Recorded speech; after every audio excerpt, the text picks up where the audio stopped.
ಈಗ ಇಷ್ಟೊತ್ತಿಗೆ ನಾವೆಲ್ಲ ಈಗಾಗಲೇ ರೋಡಲ್ಲಿ ಮಳಿಗೆಗಳಲ್ಲಿ ಮಾವಿನ ಹಣ್ಣು ನೋಡ್ಬೇಕಾಗಿತ್ತು, ಈ ಸಲ ನೋಡ್ತಾ ಇಲ್ಲ. ನಮ್ಗೆ ನಾವೆಲ್ಲ ಕನ್ಸ್ಯೂಮರ್ಸ್ಗೂ ಹಣ್ಣಿಲ್ಲ.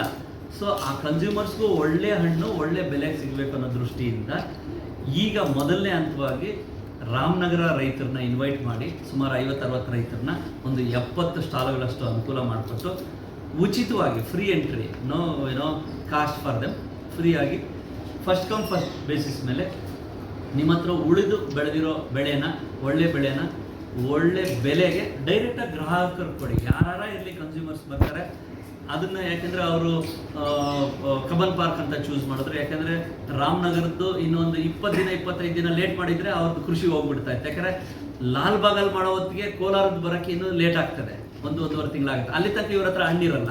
ಸೊ ಎಷ್ಟಾದರೆ ಅಷ್ಟು ಅನುಕೂಲ ಆಗಲಿ, ಇರೋಷ್ಟು ಅಟ್ಲೀಸ್ಟ್ ಅವರು ಕೆಲಸ ಮಾಡಿರೋಷ್ಟು ಕೂಲಿ ಮಾಡಿರೋಷ್ಟು ದುಡ್ಡಾರ ಬರಬೇಕಲ್ಲ. ಸೊ ಹಂಗಾಗಿ ಆ ಅವಕಾಶ ಮಾಡಿಕೊಟ್ಟಿದ್ದೀವಿ. ಈಗ 8ನೇ ತಾರೀಕಿಂದ 18ನೇ ತಾರೀಕುವರೆಗೂ, 8ನೇ ತಾರೀಕು ಮುಕ್ತವಾಗಿ ಇದು ನಿಮ್ಮ ಮುಖೇನ ತಮಗೆ ಆಹ್ವಾನ ಕೊಡ್ತಾ ಇದ್ದೀನಿ.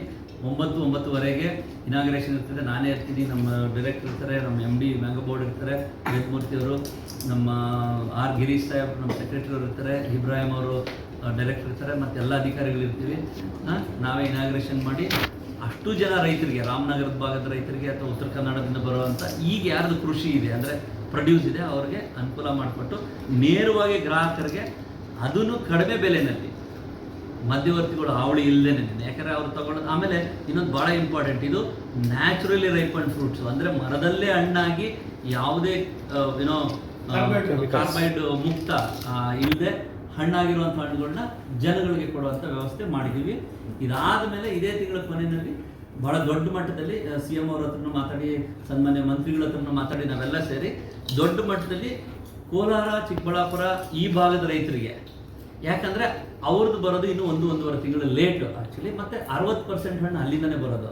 ಆಮೇಲೆ ಅಲ್ಲಿ ಸ್ವಲ್ಪ ಹಾನಿ ಆಗಿದೆ, ಇಲ್ಲ ಅಂತಿಲ್ಲ, ಅಲ್ಲಿ ಸ್ವಲ್ಪ ಸೇವ್ ಆಗಿದೆ. ಯಾಕೆಂತಂದರೆ ನಾವು ಸ್ವಲ್ಪ ಸಿ ಲೆವೆಲ್ಗಿಂತ ಭಾಳ ಎತ್ತರದಲ್ಲಿದ್ದೀವಿ ಅಲ್ಲಿ ಆ್ಯಕ್ಚುಲಿ. ಸೊ ಹಂಗಾಗಿ ಹಣ್ಣು ಬರೋದೇ ಲೇಟಲ್ಲಿ. ಸೊ ಹಣ್ಣು ಬಂದಿದ್ದನ್ನು ನಾವು ವ್ಯವಸ್ಥೆ ಮಾಡಬೇಕಂತೇಳಿ ಅದನ್ನ ಲಾಲ್ಬಾಗ್ನ ವ್ಯವಸ್ಥೆ ಮಾಡ್ತಾ ಇದ್ದೀವಿ.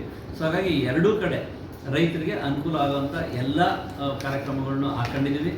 ಇದ್ರ ಮೇಲೆ ಈಗಾಗಲೇ ನಮ್ಮ ಇಂಟಗ್ರೇಟೆಡ್ ಪ್ಯಾಕ್ ಹೌಸಸ್ ಅಂತ ಏನಿದೆ, ಚಿಂತಾಮಣಿನಲ್ಲಿ 2 ಪ್ಯಾಕ್ ಹೌಸ್ ಇದೆ. ಈಗ ಭೈರಪಟ್ಟಣದಲ್ಲಿ ಇನ್ನೊಂದು ವಾರ 10 ದಿನದಲ್ಲಿ ಒಂದು ಒಳ್ಳೆ ಸುಮಾರು ಕೋಟ್ಯಾಂತರ ರೂಪಾಯಿ ಖರ್ಚು ಮಾಡಿ ರೈತರಿಗೆ ಅದನ್ನು ಅರ್ಪಣೆ ಮಾಡ್ತಾ ಇದ್ದೀವಿ, ಅದು ಪ್ಯಾಕ್ ಹೌಸ್ ಇದೆ. ಇನ್ನೊಂದು 2-2.5 ತಿಂಗಳಲ್ಲಿ ನಾರ್ತ್ ಕರ್ನಾಟಕ, ಉತ್ತರ ಕರ್ನಾಟಕ ಭಾಗಕ್ಕೆ ಅನುಕೂಲ ಆಗಿ ಕುಂಬಾಪುರ ಅಂತೇಳಿ ಧಾರವಾಡದಲ್ಲಿ ಪ್ಯಾಕ್ ಹೌಸ್ ಮಾಡ್ತಾ ಇದ್ದೀವಿ. ಸೊ ಅಲ್ಲಿಂದ ಎಕ್ಸ್ಪೋರ್ಟ್ಗೂ ಉತ್ತೇಜನ ಮಾಡಿ ಯುರೋಪಿಯನ್ ಕಂಟ್ರೀಸ್ಗೆ, UK ಮತ್ತು ಮಿಡ್ಲ್ ಈಸ್ಟ್ಗೆ ಈ ವಾರ್ದು ಒಂದು ಸಿಚುವೇಶನ್ ನೋಡಿಕೊಂಡು ಅಲ್ಲೂ ಉತ್ತೇಜನ ಮಾಡೋಕ್ಕೆ ರೈತರಿಗೆ ಡೈರೆಕ್ಟಾಗಿ ಆ ಪ್ಯಾಕ್ ಹೌಸ್ನ ಯೂಸ್ ಮಾಡಿಕೊಂಡು ಎಕ್ಸ್ಪೋರ್ಟ್ ಮಾಡೋಕ್ಕೂ ಅನುಕೂಲ ಮಾಡಿಕೊಟ್ಟಿದ್ದೀವಿ.